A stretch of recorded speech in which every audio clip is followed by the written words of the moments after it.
Welcome back, everyday Americans. You've rejoined the Constitution Study, and as promised, I have a guest. Wayne Crew with the Competitive Enterprise Institute has joined us. We're going to be talking about a report they put out. But Wayne, thank you so much for taking some time here with the Constitution Study.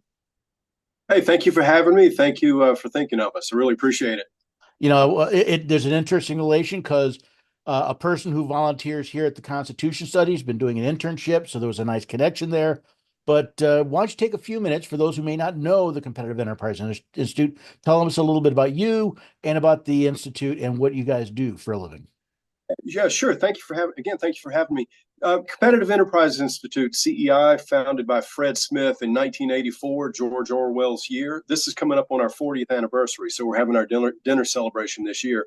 Fred would always say the Constitution isn't perfect, but it's better than what we have now. So I appreciate what you're doing. But this report, I have it started back in the 90s. I'd worked at the Food and Drug Administration. I'd worked at the U.S. Senate. I'd worked at another free market oriented group. I wrote a report and it had a boring title like Regulatory Trends 1981 to 1991.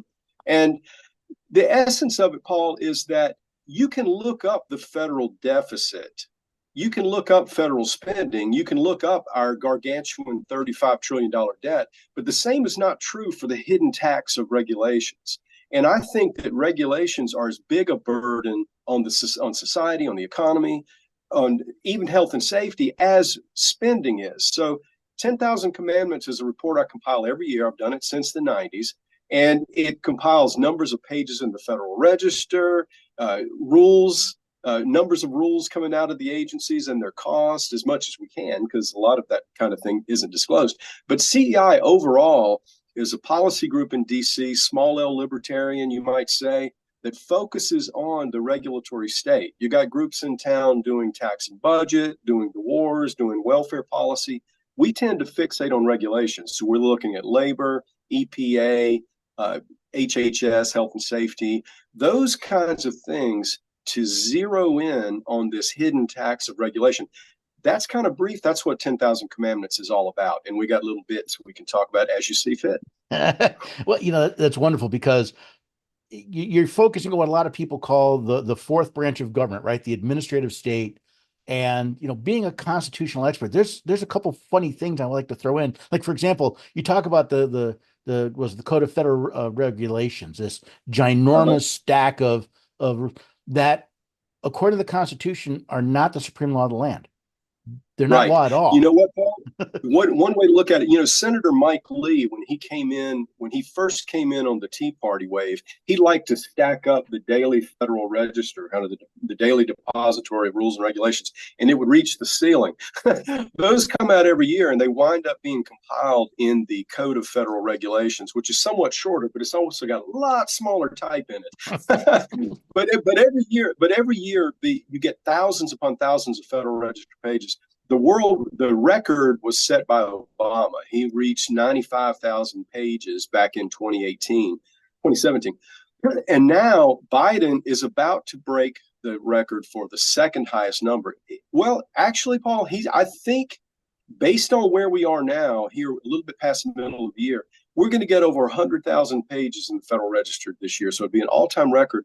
We're approaching an era in which we're going to get 1 million Federal Register pages per decade. And on the Congress is given by the Constitution the legislative power. Article 1 says all legislative power shall reside in Congress of the United States. Instead, the agencies are doing the bulk of lawmaking. Last year, there were about 65 laws passed by Congress and signed by Joe Biden. On the other hand, agencies issued over 3,000 rules and regulations, and that's a normal thing. You have regulations in health and safety and labor, EPA, Securities Exchange Commission, a lot of those kinds of rules, a lot of them on ESG, a lot of them on climate crisis and so forth. Biden is pushing he even calls a whole of government agenda, pushing progressive ideas and ideals in a number of spheres. And you talk about Congress and this fourth branch. it's really, it may be even worse than any of us think, because each branch, executive, legislative, judicial, is supposed to offset the other one. Instead, it's rock, paper, scissors, and each one is outdoing the other one in terms of expanding the power of government. So we really have to be careful about that. There've been some good things that have happened, but with Biden, what's unique, I would say, with Obama, you got the pen and phone. He said, if Congress doesn't act, I've got a pen, I've got a phone, I'll go around Congress and implement changes. And he did that with respect to employment law, with immigration, with Obamacare. He would change statute without going through even the agency, let alone going through Congress. Biden now is much more explicit, I would say, in his whole of government agendas in various respects. He has it in climate issues, the whole net zero carbon pursuit, competition policy, he calls it, which is really government managing the economy, putting in price controls and steering while the market just rose. That's another one of our Fred Smith's great lines. You've got the federal government that's so large that we have a private sector, but on the other hand, the federal government is so engaged in retirement and energy and healthcare and so many other areas that the government is steering while the market is rowing. And that's a big phenomenon, one of the hidden costs of the regulatory state. So we do have this fourth branch. It's doing most of the lawmaking. There have been some changes, such recently the Supreme Court, in a decision called Loper-Bright, overturned something called Chevron deference, where agencies would be given latitude as long as they had a reasonable interpretation of ambiguity in a statute. So that was a rollback. But I fear, though, fourth branch, as you said it, is very intelligent about working around those kind of limitations. So I think what they'll do is they'll just act to get statutes that are not ambiguous at all, which they've been very successful at in the past few years. The CARES Act, the American Rescue Plan, the infrastructure law, the inflation law, CHIPS and science law, all of those are extremely regulatory, not just big spending. They're extremely regulatory before the first administrator writes the first rule. So I think the reaction to Chevron, although it's an important development that we got to celebrate, it's very important to take away that over-delegation, extremely important. But the left will work around it. They'll take advantage, I think, too, of these so-called guidance documents. Now, I also inventory these a little bit in the 10,000 Commandments report, but I actually do separate treatments of them.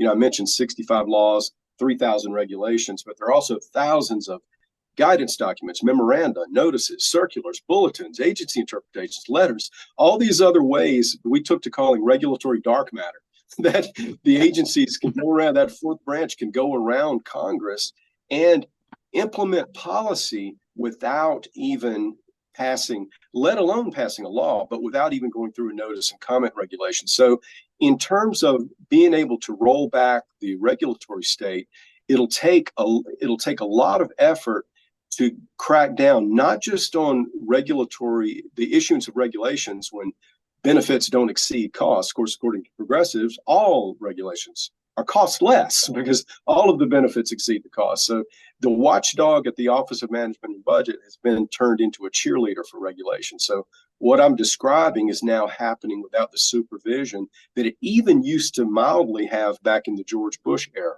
So the constraints on the regulatory state are lifted, and I think now with the federal debt of $35 trillion, a lot of the spending being highly regulatory in nature, the energy subsidies and so forth, and the energy transition subsidies, the broadband subsidies and so forth, a lot of that's going to be governed by guidance documents and by agencies issuing, using the procurement process, because they're handing out billions of dollars in loans and so forth, and grants and aid and things like that. And in order for small businesses or businesses who are trying to work with government as contractors or state and local government, everybody's getting pulled into this whole of government vortex, advancing equity and climate and DEI and ESG initiatives and things of that sort. So we made a lot of progress in the 80s and 90s on rethinking the regulatory state. And I feel like a lot of that's being lost. And that's what I'm trying to get at with respect to the things we disclose and talk about in the 10,000 Commandments report. Well, it's interesting because the vast majority of what you've talked about, the Supreme Court has said is void. There are at least 3 Supreme Court cases, Marbury versus Madison, Ex parte Siebold, and Norton v. Shelby County, that said unconstitutional acts are void. Right. And 90% of that administrative branch, the fourth branch, is technically void because they're not powers delegated to the United States. Three-quarters of the money they spend is not delegated to exercising a power delegated to the United States. It's, to me, we've spent a fair amount of time kind of nibbling around the edges, but we haven't gotten to the point that the vast majority of what the federal government as a whole does is illegal and therefore void. And Yeah, we don't, that's a, people that's don't realize it. Yeah, that's a very interesting point. I a lot of times when I'm talking about this stuff, or if I'm at a group, I'll say, well, I like a federal government that kind of picks a national bird and otherwise kind of hangs back and leaves us alone and lets the states and localities and communities deal with most things. What you touch on is important because, Paul, most matters are not public policy questions, but instead in Washington, everything. And the conventions are starting today, and you saw it too with the Republicans just as well with some of their big government programs. But the everything is being turned into a federal responsibility: child care and health care, of course, and retirement and so forth. And now there's this energy transition that, in a lot of ways, is extremely distortionary. We have to build up infrastructures for charging stations and all that. So all of this meddling and all these new price controls that candidate Harris was talking about last week, the incursions on junk fees. If you go back and look, a lot of these industries where you have these questionable pricing practices are already the most heavily regulated ones of all. And a lot of what's going on is not free market capitalism and market interventions in the first place. But you have to limit a lot of it will have to do with what the federal government spends money on, because increasingly the regulatory state is being driven by hyperspending. Well, let's put some numbers on this, right? Because that's what the 10,000 Commandments is about. You say federal regulations cost compliance, just the what it costs to comply and the impact that it has costs $2 trillion a year. Right. I pegged the cost of regulations at $2 trillion a year. I call it a placeholder. There are estimates, for example, from the National Association of Manufacturers that put it at $3 trillion using a regression model. There are estimates I've seen that say if we'd stopped regulating in 1980 and left things as they were, the economy would be $4 trillion wealthier every year. So I use a baseline that a lot of it is rooted in the early 2000s government reports, when the Regulatory Right to Know Act required the federal government to do an aggregate assessment of regulatory costs. Well, no surprise, Paul, they don't obey that law anymore. They quit doing the aggregate estimates as soon as 2002. And then just about 4 years ago, even the 10-year look-backs of regulatory costs, they jettisoned those too. So now we get these tardy, little bitty incremental cost estimates of the 3,000 rules. They include a dozen or two rules looking at the cost and benefits. So we don't get any of that information that we ought to from the federal government. But I compile all of it regardless. And I say, okay, this is a baseline. I can't go anywhere below this, but I think the costs are a lot more. But I say this is a baseline. And when you're talking about $2 trillion a year, that's 15,000 per household in the U.S., over 15,000. It's an extraordinary amount of money. And kind of like tax incidents, you say you're taxing corporations, but actually the people pay it as they pass the costs on down. Same thing with regulations. Those kinds of costs are embedded. I do think there are a lot more. And as I mentioned, numbers of rules, you're talking about thousands of rules every year that we have to keep fussing with. And it's one of those, it's worse because it's hidden. When I was a young man, I worked at a truck stop. And I remember we used to put on the price, this is the price for the gas, and here's all the taxes you're paying. And they got rid of that because the last thing they want you to realize is that you pay most of what you're paying at the pump is not for the gasoline, it's for the taxes on the gasoline. And the last thing they want is people to know that. That's right. You got to be inoculated a little bit. Like, can you imagine the outrage if they stopped withholding taxes on your paychecks, and at the end of the year or beginning of the next year, you had to write a check to the IRS for what had not been withheld during the year. So you got to you know how that works. You got to turn up the heat slowly on that boiling frog. But you got to hide the real cost. I mean, that's really the trick to this. Is what was the latest one Kamala wants to do? Was it healthcare for illegals, but she wants the states to fund it. So Let's so they're hide the always cost. It's not going to cost us anything. We'll let the states pick up the tab and well. pretend it doesn't cost anything. Well, what they'll do is say not only will they say it doesn't cost anything, but these new regulations are beneficial. They're going to save money. I was seeing these incredible reports out of the administration saying that all these extraordinary interventions in like in regulations of tailpipes and appliances and all that, they literally say all of this is going to save money rather than cost the hundreds of billions that it's actually going to cost.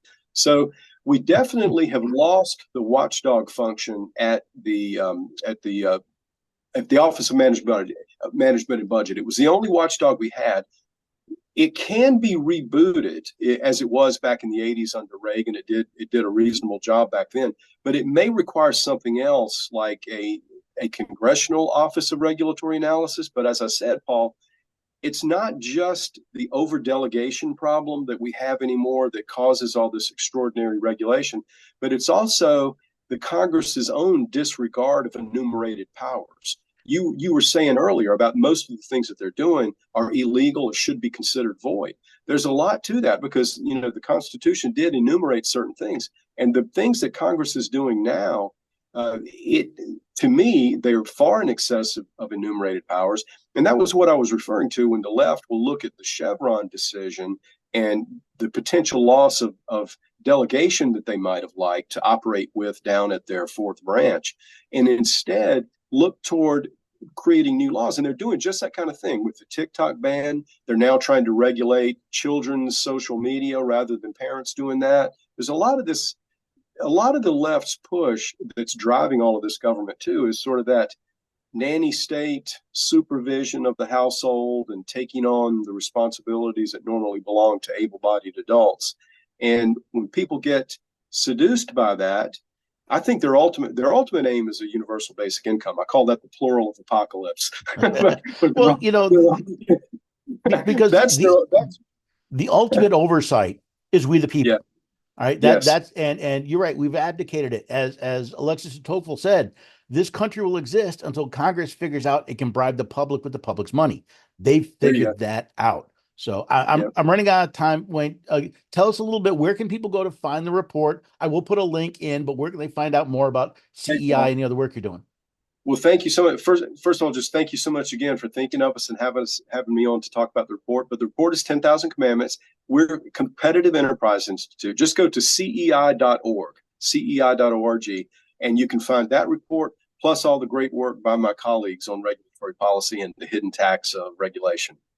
I think we're going to have you, maybe some other people back and do a longer interview, not just once, maybe two, maybe a whole program just on all the stuff you're finding back there. Because we can do that. And I'd love to talk to you guys some about the notion of what I'd mentioned about regulatory dark matter and how they can go around not just the laws, but the regulations, but put in place requirements just by nudges and memos and suggestions and getting things done that way. And the larger government grows, the easier that becomes. You said we the people have to stop it. So everybody needs to know more about it. And Absolutely. I'd love to. Well, Wayne, thank you so much for your time. I'm pretty sure we're going to have you back, and we look forward to talking to you again in the near future.